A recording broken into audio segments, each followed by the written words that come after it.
Yo, what's good, man? It's your boy Lopeshi. On est là avec Hit Story. Yes. My boy Monkey, man. What up, Maggi? Comment tu vas? On est là, gratitude, c'est déjà, Maggi. Yes, sir. Puis, c'est quoi l'événement aujourd'hui? Ben, c'est, moi, j'appelle ça le festival à dramatique.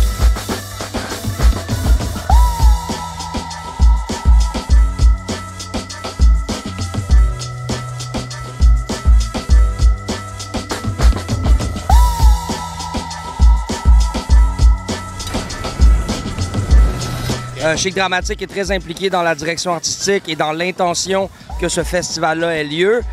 C'est basé sur le hip-hop, mais aussi sur la culture street, comme le basketball et tout ça, le graffiti et ainsi de suite. Donc, on est là chaque année pour venir supporter les piliers de la scène montréalaise. Donc, c'est pas la première année que ça se passe? Moi, je pense que c'est la troisième. Si je me trompe pas, c'est la troisième année. OK, word. Puis, est-ce que tu as participé aux deux autres qui sont arrivés avant?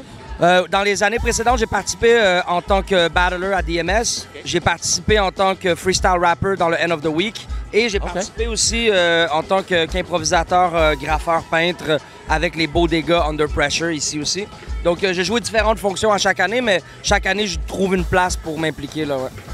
Nice. Est-ce que Dramatique est là en ce moment? Oui, Dramatique est là. En train de gérer, prendre des photos.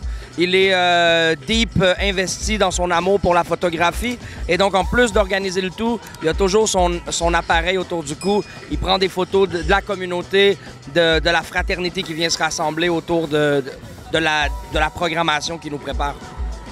Qu'est-ce que tu en penses que les légendes du rap montréalais, voire québécois, comme Dramatique, comme Naufrage de Rain Man qui fait Hit Story, être très impliqué dans maintenant l'organisation, puis la promotion, puis le behind the scenes, comme on peut dire. Pour moi, c'est la fondation. Le hip-hop m'a appris à payer mes 12. Payer les 12, c'est aussi de donner du love pour les gens, les piliers qui ont ouvert les portes, qui étaient là avant toi. C'est ça, payer ses 12. Chaque génération, chaque individu doit payer ses 12 dans cette culture-là. Et ce qui est bien, c'est lorsque les gens qui ont eu une influence sur les premiers pas de cette culture-là continuent à avoir une influence sur dans quelle direction marche cette culture-là. Moi, tu as mentionné Nofra, tu as mentionné Drama, je pense à Impost, à Mosaïen, je pense à beaucoup de grands frères et grandes sœurs qui sont encore présents. Parfois, ils rappent plus, parfois, ils font autre chose, mais ils sont présents et ils continuent d'influencer dans quelle direction notre culture se dirige. Puis ça, moi, en tant que petit frère, ça me rend confiant d'avoir un leadership qui m'emmène au bon endroit. Et en tant que grand frère, ça me permet d'avoir une justification de pouvoir continuer à moi-même être investi dans cette culture que j'aime et redonner aux nouvelles générations. Calme-toi un peu, là. On est calme, on est calme. On est calme. Mais yo, parle-nous un peu de ce que tu as peinturé aujourd'hui. Ça, c'est un très bel exemple. La prochaine génération, c'est un jeune qui s'appelle Samy, il a 16 ans. Donc, on s'est mis en équipe, moi et Samy, pour peindre ça à deux. Je lui ai laissé le leadership de tracer le truc et moi, j'ai rehaussé, fait les ombres, fait les volumes et tout ça. En même temps, est-ce que tu lui as appris les choses que lui, il savait pas, les ombrages puis les choses comme ça? Même pas tant que ça. Il était déjà une base quand je l'ai choisi. C'est un jeune prodige comme moi à l'époque, comme toi à l'époque, avec les mots, avec le freestyle et tout ça. Donc, on a tous des dons. Certains d'entre nous, il est plus clair plus rapidement. Et donc ça, c'est un jeune qui avait un talent évident. Ça fait 2 années qu'on se place ensemble et ça fait 2 années de suite qu'on gagne la compétition. Donc, félicitations. Shout out à prendre le risque de croire en la nouvelle génération. Puis, il est où, le kid? Il est reparti avec la famille, je crois. Okay. Est-ce que c'est qui? Le dessin, c'est-tu lui? C'est un peu un autoportrait. Il n'y a pas de face tattoo, là, mais je pense que c'est comme ça que lui, il se voit. C'est-tu un amalgame comme la murale que tu as faite l'autre jour, qui est un mélange de moi et Adam Sandler? Wow! J'ai fait une murale d'un de mes boys qui s'appelle Corey Bullpit, qui est un... Sounds made up. Oui, exact. Ben, c'est un artiste autochtone de... Une vraie personne? Une vraie personne de BC. C'est incroyable. Je ne peins que des royautés. Donc, c'est quoi l'inspiration, la décision de le peinturer, lui, sur la murale? Je fais une nouvelle série qui s'appelle Back Alley Warriors et je prends moi-même des photographies. Il se battait dans les ruelles? Exactement. Idéologiquement, on se bat dans les ruelles. C'est l'idée, le Back Alley Warriors, c'est l'idée de la culture alternative, d'être la contre-culture. Donc, t'es contre la culture? Non, exactement. Je suis... Yeah. Tu veux-tu te battre dans la ruelle après? Non, mais j'ai des gens qui t'y attendent si t'es intéressé. C'est Hit Story. Fait que je te hit si tu racontes pas une bonne story pour moi.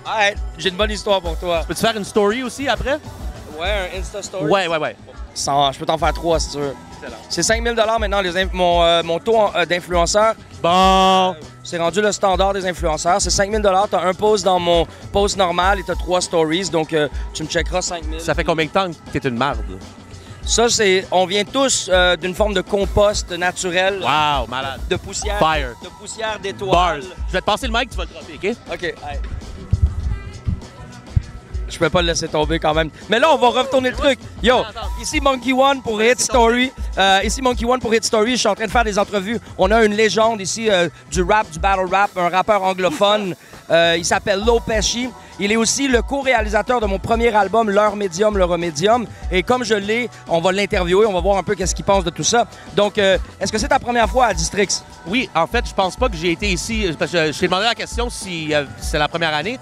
Je me rappelle pas d'avoir entendu parler. Peut-être j'étais comme pas trop actif dans les dernières années. J'étais pas trop... Tu sais, c'était la COVID, fait que y a-tu vraiment eu le district? Il y en a eu, c'était différent. Il y avait de la distanciation et tout ça. Mais hey, j'ai une autre question. Tu dis t'étais pas nécessairement là. Là, t'es back, bro. Toi, t'es une légende du battle rap anglophone international et même francophone. T'as aussi le francophone, donc bilingue. T'es un des seuls qui peut exercer cette discipline-là à ce niveau-là dans les 2 langues.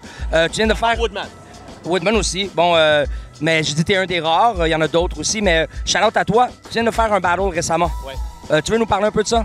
Je suis allé à Oakland pour battle dans la ligue qui s'appelle GTX. C'est basically comme un revival, si on veut, de Grind Time, la ligue des États-Unis de battle rap qui a commencé au début quand il y avait comme 5 ligues. Là.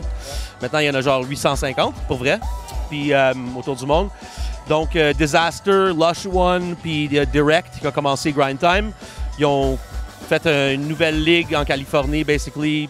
C'est comme un peu comme le bon vieux Grind Time, King of the Dot, mais aussi, tu sais, avec le monde plus street, comme on peut dire, des ligues comme URL, tout ça. Mais comme King of the Dot puis Grind Time a toujours eu les crossovers du inter-league play. Si on veut. Puis donc, c'est ça. Disaster m'a appelé, puis il m'a dit il faut que tu viennes battle à cet événement-là. C'est Battle of the Bay X. C'est pas le 10e Battle of the Bay, mais parce que c'est GTX. Donc, moi, j'avais battle à Battle of the Bay 5, qui était à Oakland il y a comme 13 ans. Wow. Puis, c'est ça, man. Fait que je suis allé battle un gars de Saint-Louis qui s'appelle B-Magic. C'est un gars qu'on rate très haut. Là. Très fresh, très fresh. Le monde le rate comme un top 5-ish du battle rap. C'est un bon partenaire. Et j'ai vu le battle, c'est incroyable. T'es en feu, bro. Ouais, on a chillé, on a checké ça hier soir. C'est où tu t'en vas avec ta carrière? Tu veux-tu faire d'autres battles? T'as-tu des albums qui s'en viennent? Je pense que t'as fait de la musique avec Saint-Sucré ces derniers temps. T'es sur 1001 trucs. Dis-nous qu'est-ce qui se passe, puis après, on va passer à quelqu'un d'autre. Hit Story, Monkey One qui interview Low Pesci. Let's go. Donc, j'ai un album avec Saint-Sucré qui sort dans le mois qui suit. Ça s'appelle Sirop Simple, parce que c'est de l'eau sucrée. Right? Donc, c'est un full LP, man. C'est à peu près 14-15 tracks. Puis, c'est moi puis lui, on rap en français. Donc, c'est pas vraiment mon bag anglophone. Mais... ça tue, bro. J'ai entendu l'album, c'est bon. T'es sur l'album? C'est vrai. Mais j'ai entendu l'album avant d'être sur l'album et ça tue, bro. T'es un très, très bon rappeur dans les 2 langues. Shout-out à toi. Vous savez déjà, gratitude. Monkey One, Low Pesci pour Hit Story. Enfle-moi pas la tête comme la méningite, mais c'est de la grosse coche comme la Jante 728. You know what I mean? Hit Story, Districts, Monkey One, Low Pesci. Ha ha!